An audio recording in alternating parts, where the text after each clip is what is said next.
گلستان میں مثل گل ہو خوش شناس، بہرے نشتر بو نہ جا گلچی کے پاس۔ زیست ہے اپنی جگہ بالیدگی، اور چنتے رہنا گلہائے خودی۔ میں اٹل کل بھی تھا اور ہوں آج بھی، تو یہ سمجھی دور ہے منزل میری۔ میں ہوا بالیدہ اونچا اٹھ گیا، میرا دامن بستر پرویں ہوا۔ ہے سمندر میں تیری ہستی تباہ، میری چوٹی مہرماں کی سجدہ گاہ۔ دیکھتی ہے آنکھ اسرار فلک، سنتا ہوں آواز پرواز ملک۔ جل چکا جب سوز سہی وجہت سے، تب کہیں لال و گوہر مجھ کو ملے۔ قطرہ ہے تو خود کو نیچے مت گرا، لڑ سمندر سے بپھر کر اٹھ ذرا۔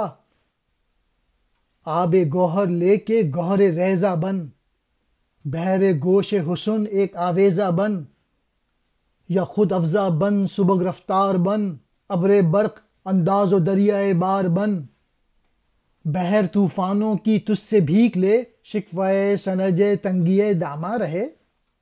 خود کو وہ موجوں سے کمتر جان لے، تیرے قدموں میں پڑا بہتا رہے۔ جب کبھی بھی آپ لوگ ڈاؤن ہو تو یہ شعر پڑھ لیجئے گا تاکہ ولولہ پیدا ہو جائے۔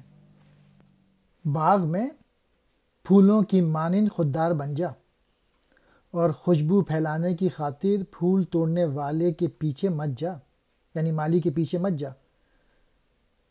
خوشبودار پھول کو مالی توڑ لیتا ہے، لیکن جن میں خوشبو نہ ہو انہیں وہ ہاتھ تک نہیں لگاتا۔ گویا ایسے پھول خوددار ہیں، اس لیے مالی کی جرت نہیں ہوتی کہ انہیں توڑ سکے۔ گویا خوددار قوموں میں اتنی قوت ہوتی ہے کہ وہ دوسری قومیں ان پر دست درازی کی جرت بھی نہیں کر سکتی۔ زندگی در حقیقت اپنی جگہ برقرار رہ کے نشو و نما کا نام ہے، یعنی خودی کی کیاری سے پھول توڑنے کا نام زندگی ہے۔ گویا خودی سے مکمل آگہی ہی اصل زندگی ہے، کہ اسی کی بدولت انسان اپنی چھپی ہوئی قوتوں اور صلاحیتوں سے آگاہ ہو کے اپنی بقا کا سامان کرتا ہے۔ پہاڑ کہہ رہا ہے، صدیاں گزر چکی اور میں اپنی جگہ پر قائم ہوں، برقرار ہوں۔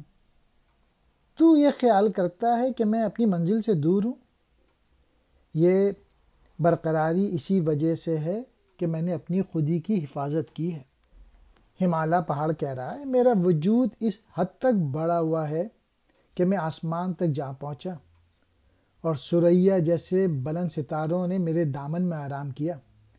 یعنی خودی کی حفاظت کی بنا پر بلندیوں پر پہاڑ کی رفعت و عظمت کا سہارا لیتی ہے۔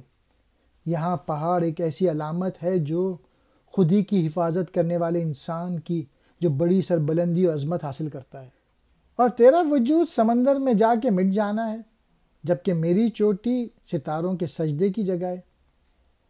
کمزور خودی والا انسان جلد فنا کا شکار ہو جاتا ہے، جبکہ خودی کے محافظ کی عظمت و بلند مقامی اس حد تک پہنچ جاتی ہے کہ بڑی بڑی بلندیوں بھی خود اس کے مقابلے میں کمتر سمجھتے ہیں۔ اس بلندی کی وجہ سے میری آنکھ آسمان کی چھپی ہوئی چیزوں کو دیکھ لیتی ہے، یعنی آسمان کے رازوں سے واقف ہے، اور میرے کان فرشتوں کی پرواز کی آواز سے واقف ہیں۔ میں مسلسل جد و جہد، کوشش، اسٹرگل کی تپش کے ہاتھوں جلتا رہا، تب کہیں میں نے لال ہیرے اور موتی حاصل کیے ہیں۔ پہاڑ میں مختلف قسم کی کانیں ہوتی ہیں اور ان میں ہیرے وغیرہ پتھر ہوتے ہیں، لیکن ان پر سورج کی شعاعیں مسلسل اور مختلف زاویوں سے پڑنے کی وجہ سے ہیرے اور لال وغیرہ بن جاتے ہیں۔ مطلب یہ ہے خودی کی حفاظت، جذبوں کی تپش یا سرشاری سے انسان بہت کچھ حاصل کرتا ہے، دونوں جہانوں میں اسے سرخروئی حاصل ہوتی ہے۔ فارسی کا شعر ہے، میں اس کا ترجمہ پڑھ دیتا ہوں جو کہ مولانا روم کا ہے، مثنوی سے لیا گیا ہے، کہ میرے اندر پتھر ہے اور پتھر میں آگ سمائی ہوئی ہے، پانی کی ہمت نہیں کہ وہ میری آگ پر سے گزر سکے۔ کیا تو قطرہ ہے؟ اپنے آپ کو اپنے پاؤں پر مت گرا، یعنی خود کو ذلیل نہ کر۔ تھپیڑوں میں جد و جہد کر اور سمندروں سے الجھ جا۔ پہاڑ کی زبان سے ملت کو یہ درس دیا گیا ہے کہ مشکلات سے الجھ، باطل سے ٹکرا۔ زندگی جد و جہد کا نام ہے، اسٹرگل کا نام ہے، صلاحیتیں بڑھانے کا نام ہے۔ گوہر کی آپ کا طالب بن اور موتی کا ریزہ بن جا۔ اس طرح کسی حسین کے کانوں کے لیے بندہ بن جا۔ موتی کی چمک پر پانی کا دھوکہ ہوتا ہے، لیکن اس پانی کو کوئی پی نہیں سکتا۔ اس طرح ہیرے کی سخت جان ہوتی ہے۔ مطلب یہ ہے کہ عظمت حاصل کرنے کے لیے سخت محنت کر، تب جا کے تیری خودی مضبوط ہوگی۔ یا تو اپنے آپ کو آگے بڑھانے والا بن اور تیز رفتار ہو جا، بجلی گرانے اور مینا برسانے والا بادل بن جا، تاکہ سمندر تجھ سے طوفان کی بھیک مانگے اور اپنے دامن کی تنگی کا شکوہ کرے۔ مقصد یہ ہے کہ تو اپنی چھپی ہوئی صلاحیتوں کو استعمال کر تاکہ کوئی بھی باطل قوت یا دشمن تیرا کچھ نہ بگاڑ سکے۔ ہاں، تم دوسروں کے کام آ کے انہیں اپنا ممنون بنا لو۔ سمندر تیرے مقابل خود کو صرف ایک موج سمجھے اور اپنے آپ کو تیرے پاؤں میں ڈال دے۔ مطلب یہ، جب کوئی قوم اپنی ممکنات، اپنی پاسبلٹی سے آگاہ ہو جائے اور مسلسل جد و جہد اور عمل سے کام لینے لگے تو پھر بڑی سی بڑی قوت بھی اس کے آگے زیر ہو جاتی ہے۔ مثل گل پھول کی مانند خود شناس ہو، اپنی خودی کی حفاظت کر، اپنی صلاحیتوں کو بڑھا۔ بہر نشتر بو، خوشبو پھیلانے کی خاطر گلچی کے پاس، مراد پھول توڑنے والے کے پیچھے مت جا۔ بالیدگی، اپنے مقام پہ بڑھنا پھولنا۔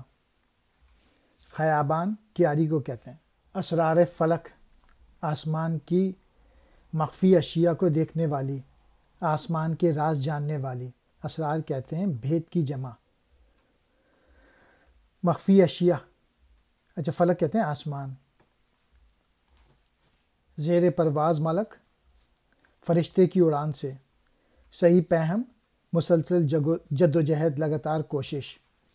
گوہر ریزہ، موتی کا چھوٹا سا ٹکڑا۔ خود افزا، اپنے آپ کو بڑھانے والا، سبک رفتار، تیز چلنے والا۔ ابر برق انداز، بجلی گرانے والا بادل۔ دریا بار، سمندر برسانے والا۔